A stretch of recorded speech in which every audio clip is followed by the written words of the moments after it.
Presenter Lizzie Peirce.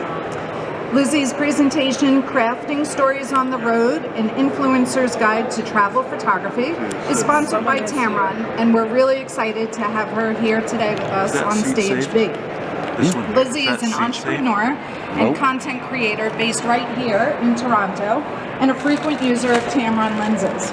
And as many of you know, she produces popular YouTube content on her channel at Lizzie Peirce that aims to inspire young creators, and her passion lies in empowering others to pursue their creative aspirations. I'm sure her presentation will influence your image creation on your next travel adventure. So without further ado, Lizzie Peirce. Hello! Can everybody hear me okay? Fantastic. We're having apparently some audio fun, so we'll see how that goes. So for any of you that don't know me, I am Lizzie, and since you have to hear me talk for the next 45 minutes, I figured we would get to know each other just a tad. On a fun note, I love swimming. I love salt and vinegar chips. I am in... Miss Vicky's? No, Lay's.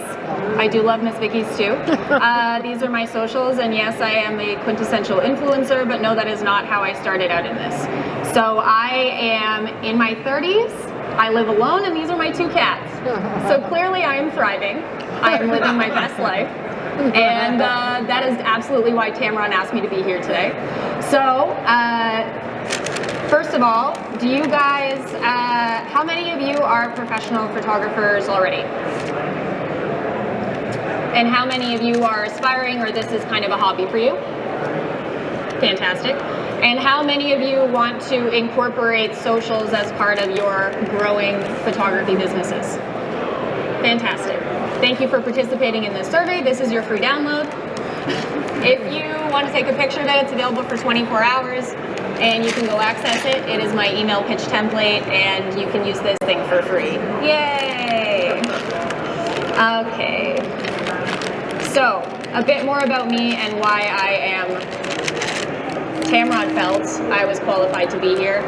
So I am actually trained as a video producer. I started photography as a hobby when I was in school. I went to the now known as the Toronto Metropolitan University. I was in the RTA School of Media program, and I will brag for a hot minute because I did not think I was going to get into that program, but I did. It's the best program in Canada for RTA.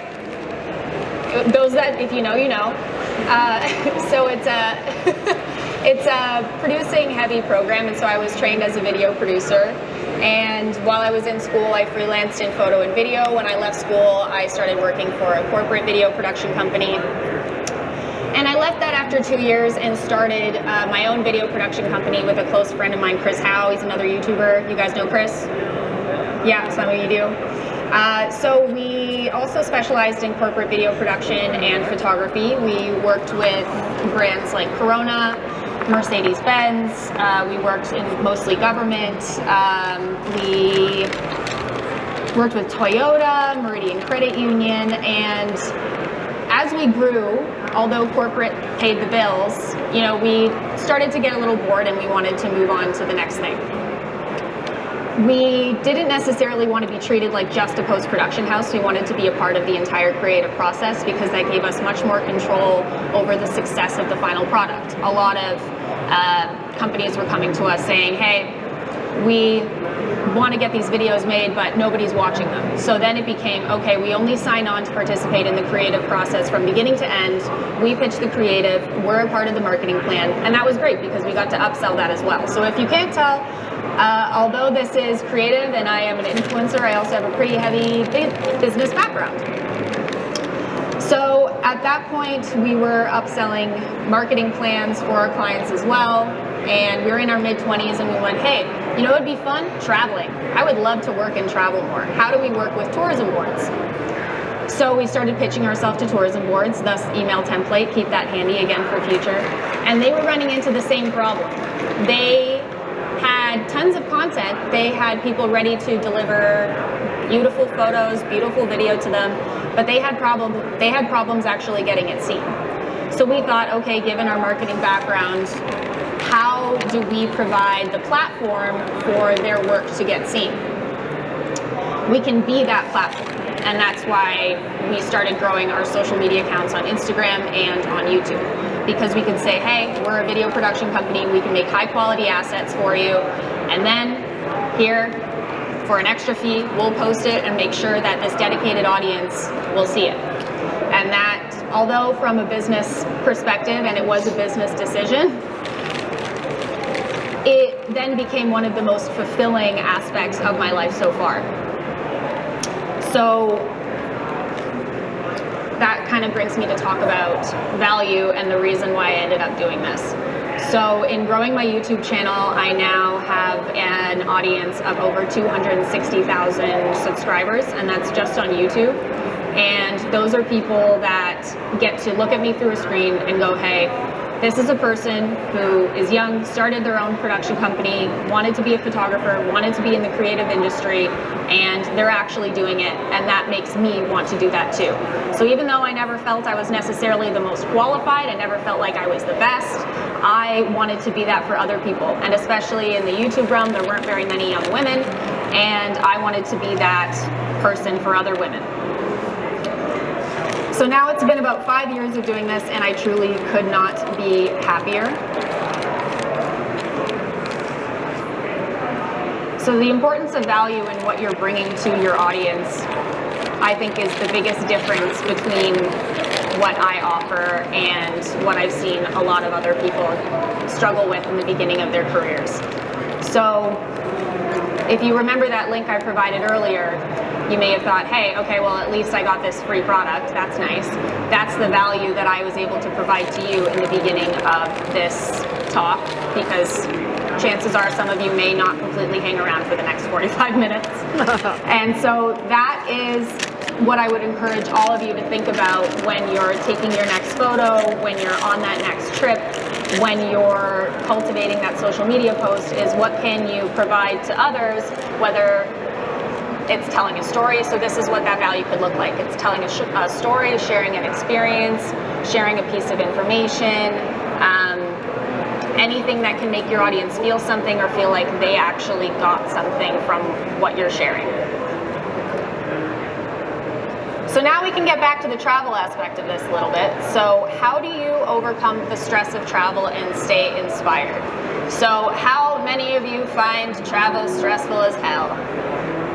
Yeah, it can be a lot. And then say you're not traveling on vacation, but you want to get this perfect photo of your trip.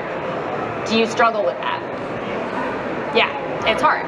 You're dropped in a place that you've never been before, and now you have this overwhelming pressure to take the best photo you possibly can, because you're never going to be there again. And I want to tell you guys a story about when I was in Switzerland. I think it was about a month and a half ago, and I was a part of a pretty cool project with the Switzerland Tourism Board. They are still, it will be released soon, putting together a series of YouTube videos. It's kind of like a photographer amazing race challenge, and 4 of us were brought to Switzerland, distributed in different parts of the region, and every day we all opened an envelope and had to take we had a challenge to find a photo that would suit this challenge. And it could be anything from portraits to landscapes to using a mirror as a prop, whatever. We had no idea what it was going to be every day we woke up. So now I'm in a country where I don't really speak the language. Luckily, I was in the French region and I do speak some French, so that was helpful. I have no idea how to get around. I have no idea where I'm going. Every day I wake up and I have to figure out where to take this photo. And the absolute worst part, aside from jet lag and aside from being hungry and aside from eating mostly carbs as you do when you're in Europe, is I have no idea where I'm going to take this photo, and it's going to be in the last episode compared to all these other photographers' photos. They're going to be looked at side by side, and that imposter syndrome is so paralyzing.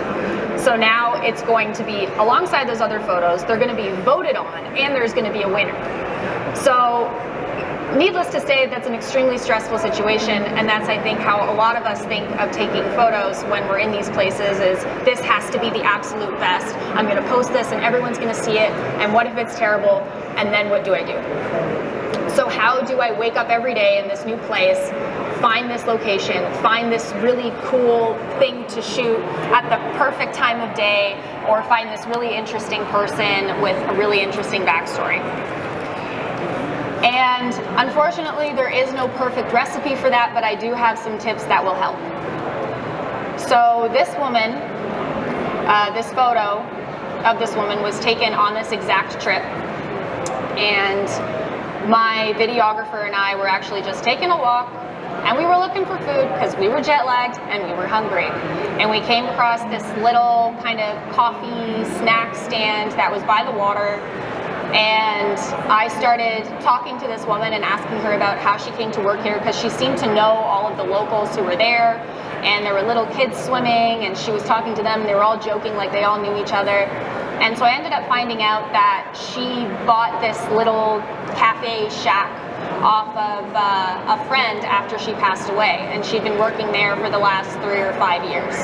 And she was such a sweet woman, and so I took this photo, and to me this is the essence of travel photography, is wandering into a place that you didn't expect. Sometimes there are locations that you do expect to come across that are incredibly beautiful photos, but normally it's the surprising ones. Normally it's the people that you strike up a conversation with that are the most interesting, and that also is a bit on you to take that initiative to find out what everyone's story is and talk to people. It's not just wandering up to a beautiful viewpoint and taking that photo necessarily.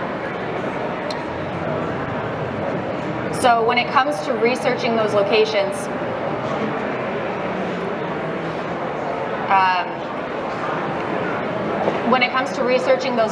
it's really hard to not get totally paralyzed by all of the photos you've seen of that location online before, because it's normal to research them. It's normal to make your list of what you want to shoot in a day, and I would recommend that you go and do that. So figure out where you're going to shoot at sunrise, where you're going to shoot at sunset, but anything else that happens through the day, I would leave opportunity for fun and for exploring. When I am working with tourism boards, they have a habit of scheduling every minute of every day and every restaurant I'm supposed to visit, and I guarantee those are the least interesting ones for me to actually show up at. And it's the ones when we're driving and we pull over on the side of the road and there's a fruit stand, or the lighting just happens to be perfect and we put up a drone, and that's the best photo of the entire trip.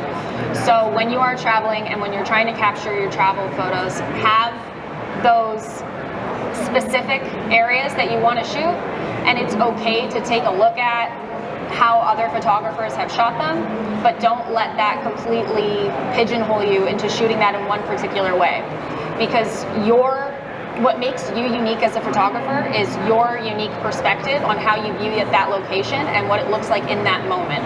So if the weather isn't perfectly right, if the sunlight isn't exactly how you envisioned it, if there are people in your shot, then try something different, switch the angle, switch the lens, and try and get that most unique photo of that location. So how do you find these locations? Like I mentioned before, talk to locals. So this is Michelle. This was another challenge, and this was a portrait challenge on this exact same trip to Switzerland. I was told I had to talk to people. I'm tired, I'm jet lagged, I'm hangry, I'm not in the mood, I have no idea where I am. And I thought, okay, well, I'm at this hotel, let me talk to the people at the hotel and see what they have to say. So I go, hey, I have to take a photo of an interesting person with an interesting story. Do you know who has an interesting story? I know there's wineries, should I go there? And they said, yes, actually, if you go to the wineries, there are usually winemakers there.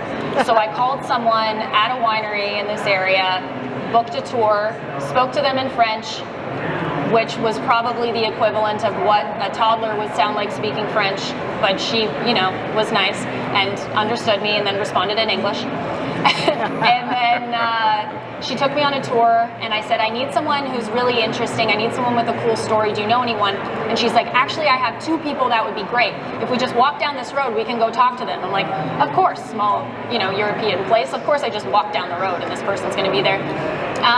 So we met 2 people. One was BB.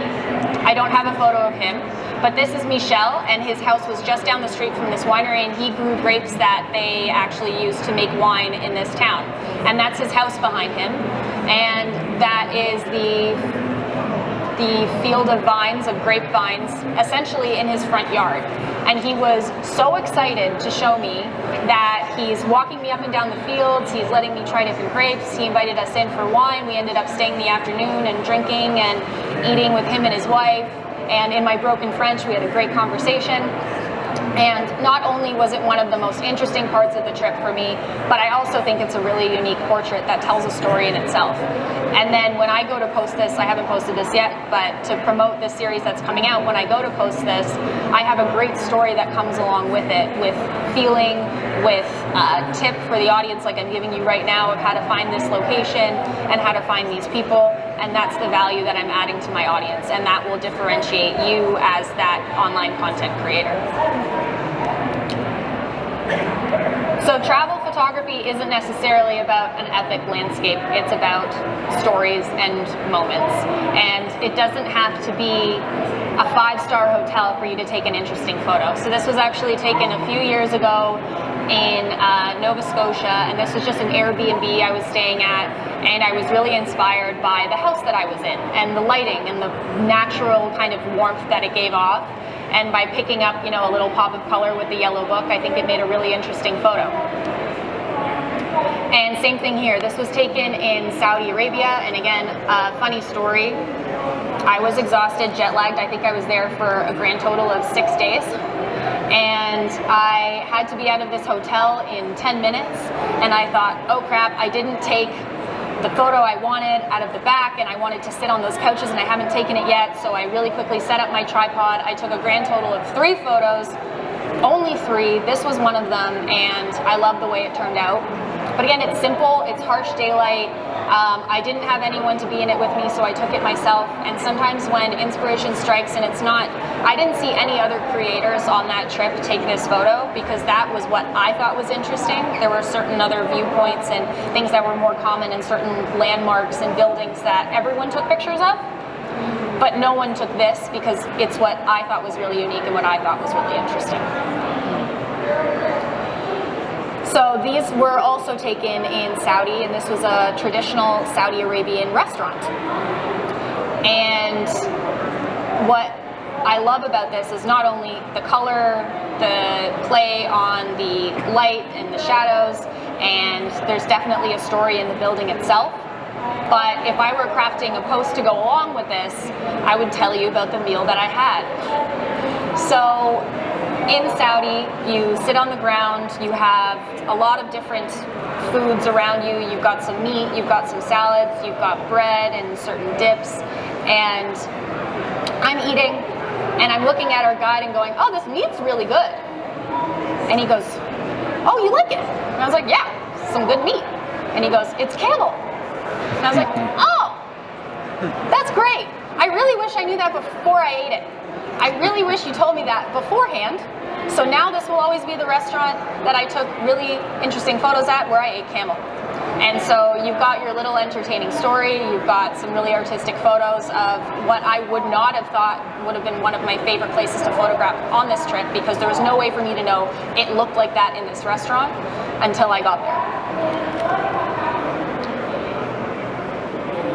So when you think about composition, with travel photography, it's not necessarily that different than any other kind of photography, but what I can do is tell you some of the things I look for, because it is overwhelming when you get in a certain location or destination to look around and go, oh my god, what do I photograph? Is there even anything here for me to photograph? And then maybe you have another photographer friend with you, they take a photo and you're mad at yourself because you didn't see that angle. So how do you kind of know what to look for when you're in these locations?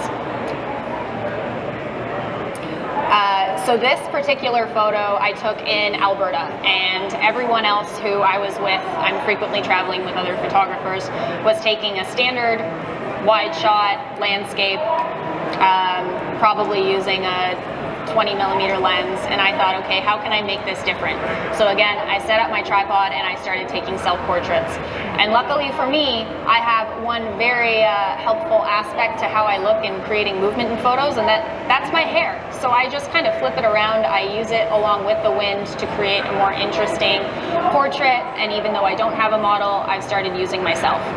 And so movement is something that I try and add in as many of these photos as I possibly can.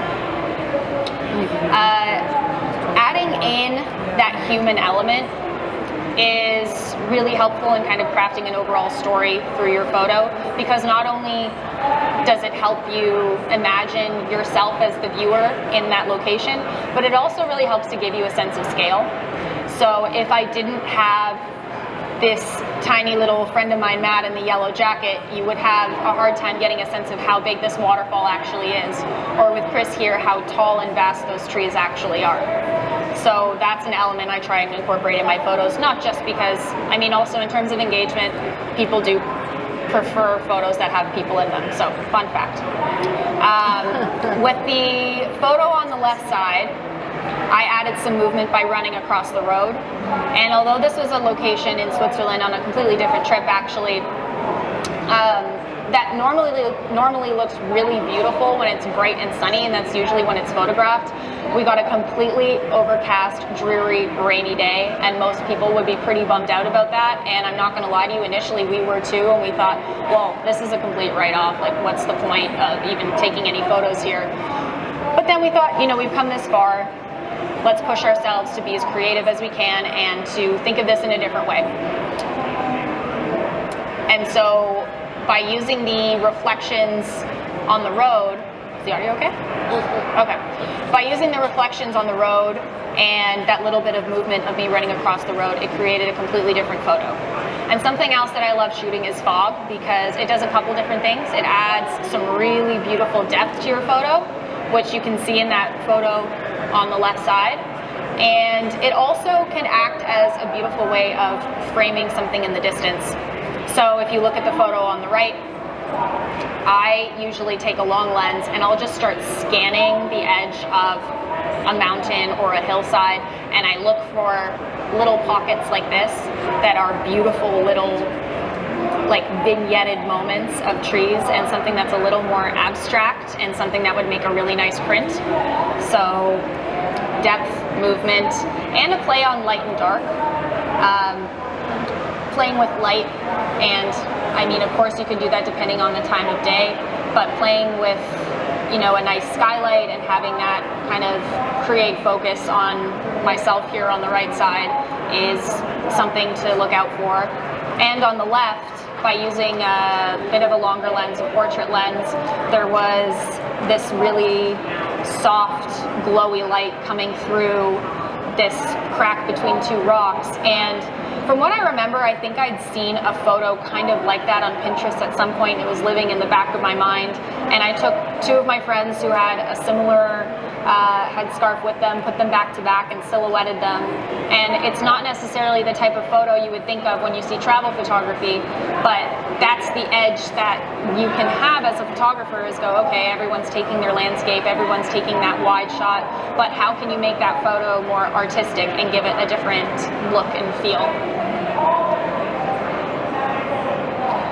And so now when we talk about gear, which is what everybody loves to talk about, and what are some of the best performing videos on my YouTube channel, because everybody loves stuff. And although I love to preach that this isn't necessarily what makes you a great photographer, it is, however, necessary. And when it comes to packing for a trip and packing for travel photography, it is stressful because you want to bring every single thing you own. However, keep in mind, you are a single person that will have to carry it around the entire time. Every excursion, every hard to get to location is probably the most interesting to photograph, and you will be carrying all that gear on your back.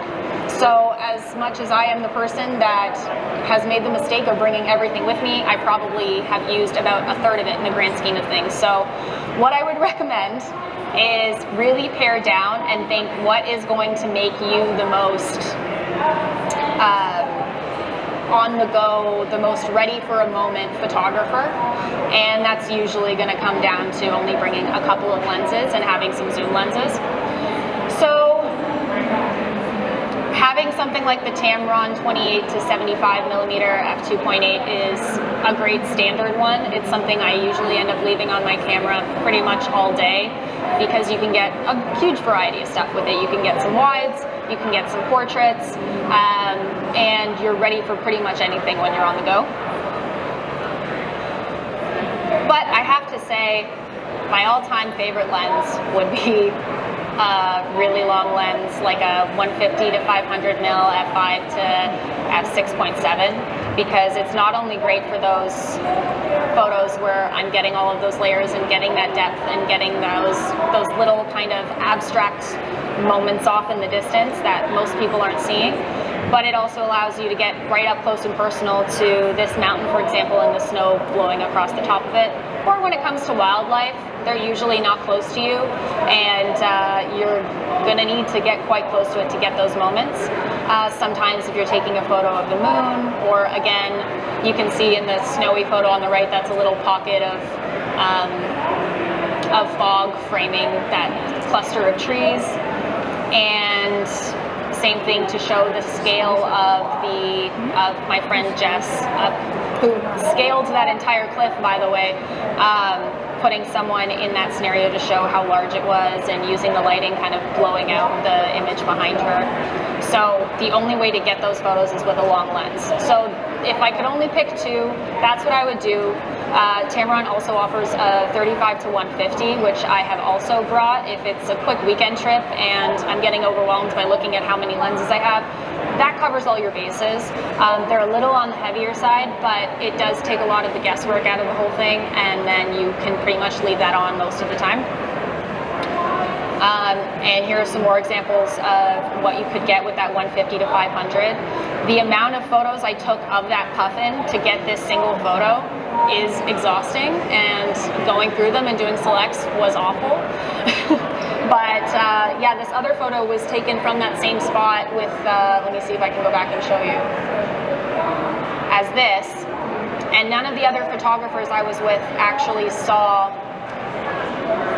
this area of where the glacier met the lake, and that was because I was shooting on a completely different lens than they were, and I was trying to think about what I could see that they couldn't and how to get a more unique photo. So I like that style of photography quite a bit because it's not typical, and they make fantastic prints, and it's just another artistic way of looking at the location that you're in.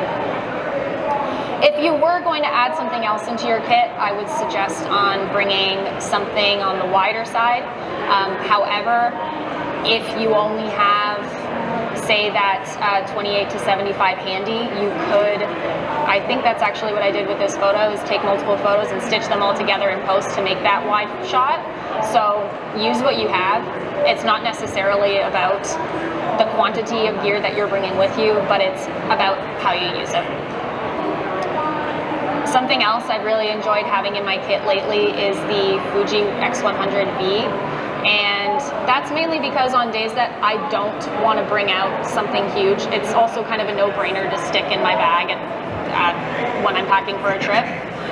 It has built-in recipes if you're not familiar with it, and so they're essentially edited the second I take the photo, and that is great when you are working with a client or you're working with a tourism board.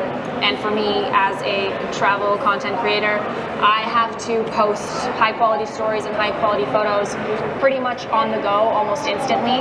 So this is great to have because I can send the photo directly to my phone and it can be live in a few minutes.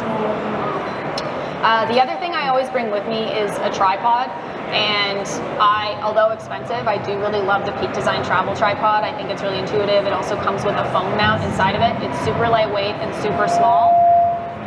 So that is also a no-brainer, something that I'm always packing with me, especially if you're traveling alone or you want to incorporate yourself as the subject in some of your images, then you're absolutely going to need a tripod. And I don't know if you watched the presentation before us, but if you're shooting any astro, if you're shooting any long exposures, you're going to need a tripod.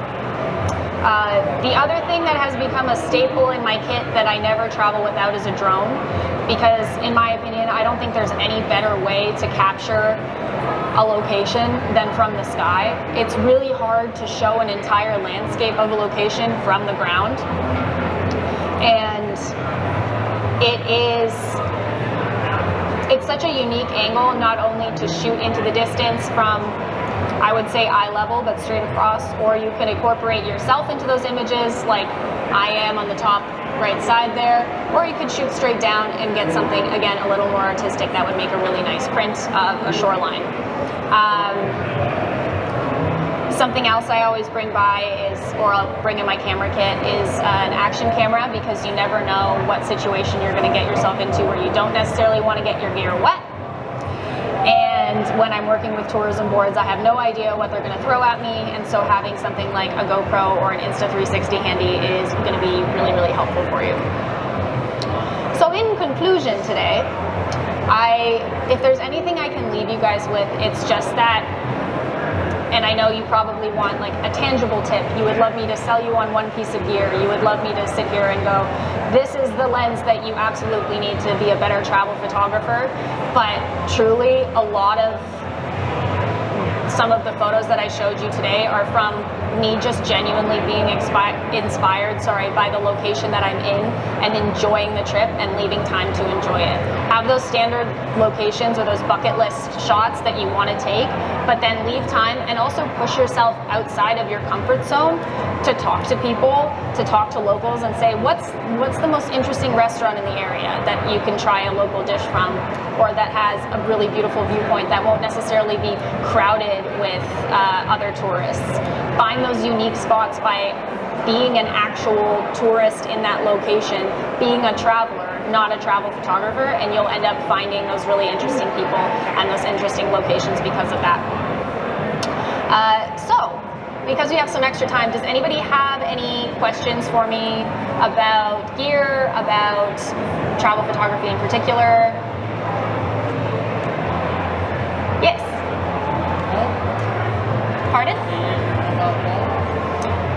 The question was, do I use my phone? So yes, actually now I do quite a bit, especially on ultra wide and especially for stories, but I have been known to actually post some of those photos depending. So yeah, occasionally, but I still prefer to take them on a camera, just because I have more flexibility. Anybody else? Yes. When I'm shooting for tourism boards? So he was asking, when I'm shooting for tourism boards, am I shooting landscape or vertical?